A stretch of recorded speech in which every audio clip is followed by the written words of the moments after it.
Seigneur notre Dieu, merci pour ta présence au milieu de nous. C'est vrai, si nous sommes ici ce matin, c'est pour toi, Seigneur.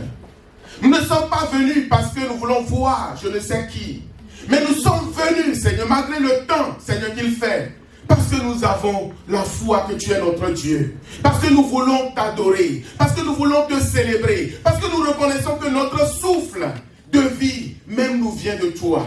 Et ce matin, Seigneur, nous t'avons adoré, nous t'avons célébré. En ce moment où nous allons ouvrir ta parole, Saint-Esprit de Dieu, viens nous parler. Aide-moi afin que je puisse communiquer la pensée que tu as mise dans mon cœur pour ton peuple. Et que cette parole, cette pensée puisse avoir un sens pour chacun d'entre nous, pour ta gloire. Au nom de Jésus-Christ, notre Seigneur et Sauveur, nous avons ainsi prié.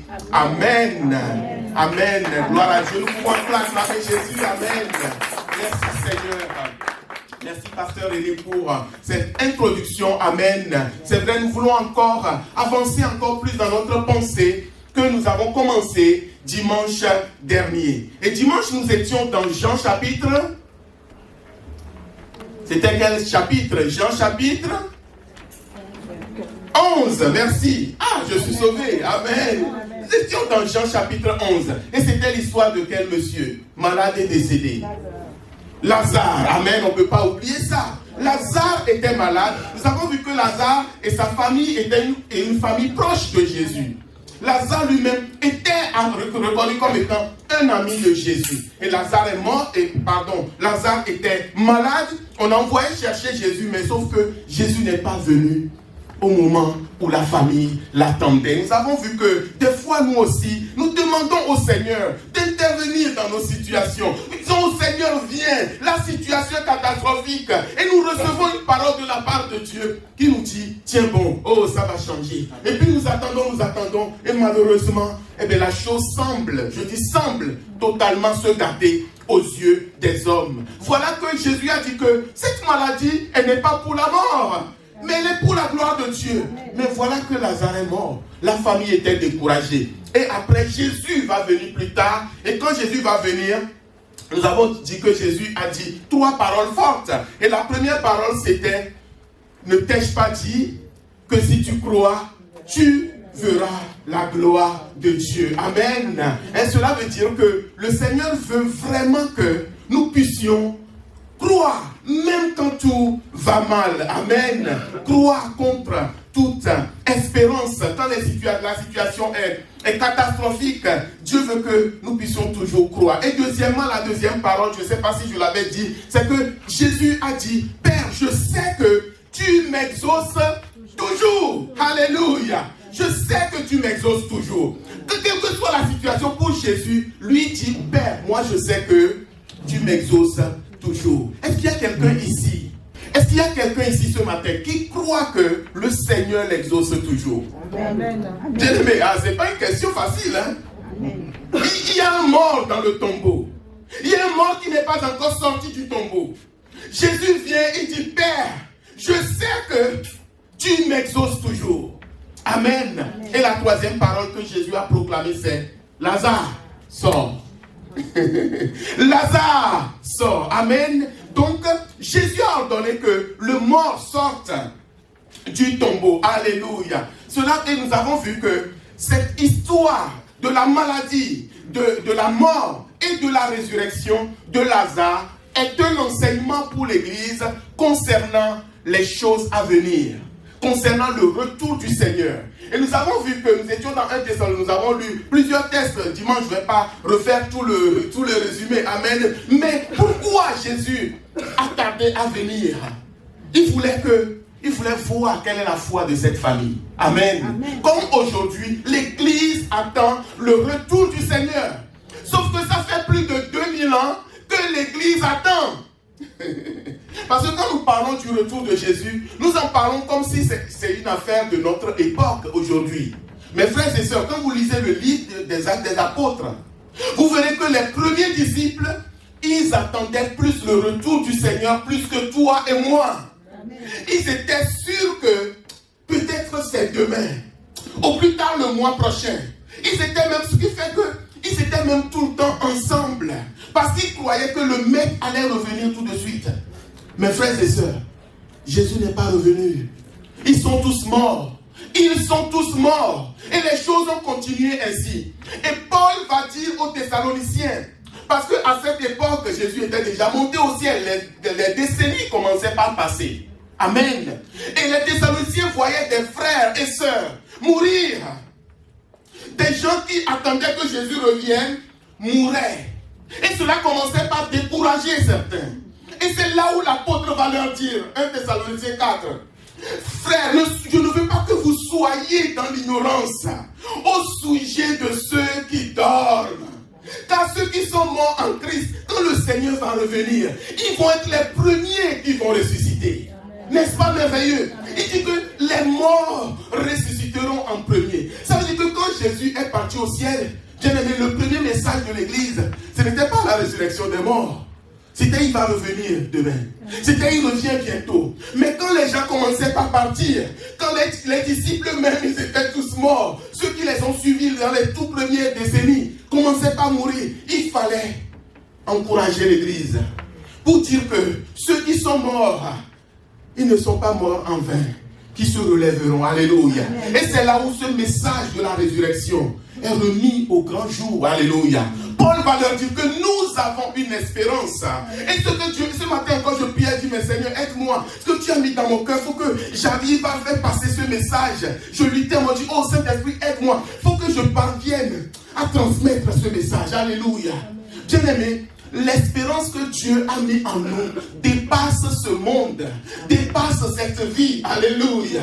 Notre espérance dépasse ce que nous pouvons vivre.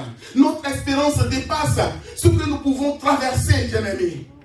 Il dépasse tout cela. Paul va leur dire, ceux qui sont morts, bien-aimés, ne vous inquiétez pas.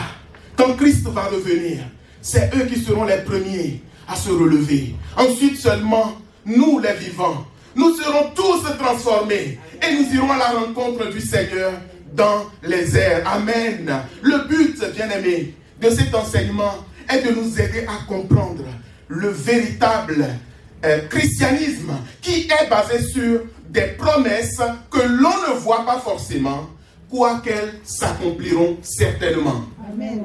Notre foi est basée sur des promesses que l'on ne voit pas forcément. Je suis triste de vous le dire comme ça, mais c'est la vérité. Amen. Alléluia.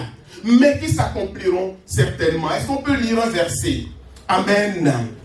Romains chapitre 8, le verset 24. Romains 8, 24. Il dit que c'est en espérance, car c'est en espérance que nous sommes sauvés. Or, l'espérance qu'on voit n'est plus espérance. Ce qu'on voit, peut-on l'espérer encore? Frères et sœurs, ce en quoi nous nous sommes engagés, la Bible dit que c'est en espérance. Mais il dit que si nous voyons déjà cette espérance, est-ce qu'on peut encore? Est-ce encore de l'espérance? Imaginez que les disciples qui nous ont précédés, imaginez qu'ils ont vu ce qu'ils ont espéré. Est-ce que nous, à notre époque, nous aurons encore cette espérance? C'est une question profonde. Amen. Hébreux 11. Nous l'avons lu la dernière fois. Hébreux chapitre 11. Le verset 13. Il nous dit, c'est dans la foi qu'ils sont tous morts. Il parle des patriarches, Abraham et ses descendants, n'est-ce pas? C'est dans la foi qu'ils sont tous morts, sans avoir obtenu les choses promises, mais ils les ont vues et saluées de loin, reconnaissant qu'ils étaient étrangers et voyageurs sur la terre. Amen. C'est dans la foi qu'ils sont tous morts, sans avoir obtenu les promesses. Ils n'ont pas obtenu les promesses. J'insiste là-dessus. Ils sont morts dans la foi, ils n'ont pas obtenu les promesses, mais qu'est-ce qui s'est passé? Ils les ont vus et salués de loin. Jusqu'à nous, notre époque aujourd'hui. Amen. Et quand nous marchons avec Dieu, nous devons être capables d'avoir la foi en Dieu, de croire que ce que Dieu nous a promis est certain. C'est certain, c'est une certitude. Amen. Et être capable de le saluer, non pas de près, mais de loin. Il faut que tu sois capable de saluer l'accomplissement des promesses au loin. Amen. Il y a un verset que nous aimons beaucoup. Nous disons souvent, dans ces 2 Corinthiens 5, on peut juste le noter, verset 7, que nous marchons par la foi et non par la vue. Nous marchons par la foi et non par la vue. Cette parole, qu'est-ce que ça veut dire? Souvent quand nous citons ce passage, nous marchons par la foi et non par la vue. On pense que quand j'ai une migraine, je vais serrer mes dents fort. Et je vais dire, je marche par la foi et non par la vue. Il n'y a pas de migraine ici. Je marche par la foi et non par la vue. Mais la migraine te fait très mal à la tête. N'est-ce pas? Mais bien aimé, je crois que ce passage ne veut pas dire que quand tu as mal à la tête, le Seigneur veut te guérir. Il ne faut pas. Amen. Ça ne veut pas dire qu'il faut se lever. Je ne mange pas la foi et non pas la vue. Je n'ai pas mal à la tête. Je n'ai pas mal à la tête. Non, non, non. Ce n'est pas ce que ça veut dire. Ce passage veut dire que nous marchons par la foi et non par rapport à ce que nous voyons. Ça veut dire que notre foi que nous mettons en Dieu ne dépend pas de ce que je vis maintenant. Ce que je vis maintenant ne détermine pas ma foi en Dieu. Ce que je vis, la situation que je traverse aujourd'hui, ce n'est pas ça qui détermine ma foi en Dieu. Alléluia. Donc la foi est capable de dépasser ce que tu vis aujourd'hui, ce que tu vis là. La foi doit être capable de dépasser cela et de voir au-delà. C'est pourquoi les Abraham sont morts. La Bible dit que ces messieurs, ils sont morts sous des tentes. Les gens disent, Dieu a promis que je ferai de toi une grande nation. Il est mort. Mais la Bible dit, ils n'ont pas vu les promesses, mais ils les ont saluées de loin. Amen. Donc, quand nous disons que la foi est une ferme assurance des choses qu'on espère. Hébreux 11, amen. Une ferme assurance des choses qu'on espère, une démonstration de ce que l'on ne voit pas encore. Comment peux-tu démontrer ce que tu ne vois pas encore, frères et sœurs? Comment peux-tu arriver? Qui peut nous ici nous démontrer ce qu'il ne voit pas encore? Bien aimé, c'est difficile. Alléluia. Mais Dieu veut que notre foi que nous mettons en lui, je reste sur mon sujet, Jésus va revenir. Alléluia. Mais peut-être il tarde comme il a tardé pour venir à cette famille. Mais nous, notre foi doit rester ferme. Notre foi doit rester bouillonnante. Notre foi doit rester active. Comme si Jésus revenait dans l'heure qui arrive. Jusqu'à ta mort. Jusqu'à ta mort. Parce que nous tous, nous ne serons plus sur la terre vivants quand Jésus va revenir. Peut-être notre génération, celle que nous sommes ici, peut-être elle passera comme plusieurs sont passés avant nous. C'est la vérité. Alléluia. Peut-être, je dis peut-être, notre génération, là, peut-être elle va passer, d'autres peut-être encore vont arriver. Et Jésus va encore tarder. Quelle sera notre foi? Comment doit être notre foi? C'est pourquoi Paul encourageait les chrétiens. Que ne vous découragez pas. Gardez la foi. Même ceux qui sont morts, ils ont gardé la promesse jusqu'à la mort. Et nous aussi, Dieu nous demande, frères et sœurs, à croire que quel que soit ce qui arrive, alléluia, quel que soit ce qui arrive, vous savez, cette semaine, cette pensée m'était venue, je crois que je le partageais avec mon frère, le pasteur, et nous lisons dans la parole de Dieu que la nuit ne tombe pas sur votre colère, n'est-ce pas? Qui a déjà entendu cette parole une fois?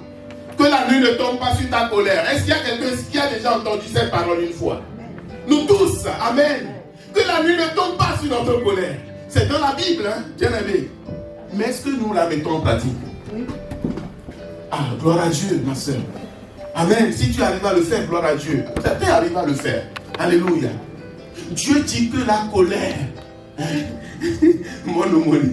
Dieu dit que la colère, quand tu es fâché, que la nuit, avant de dormir, il faut régler ce problème.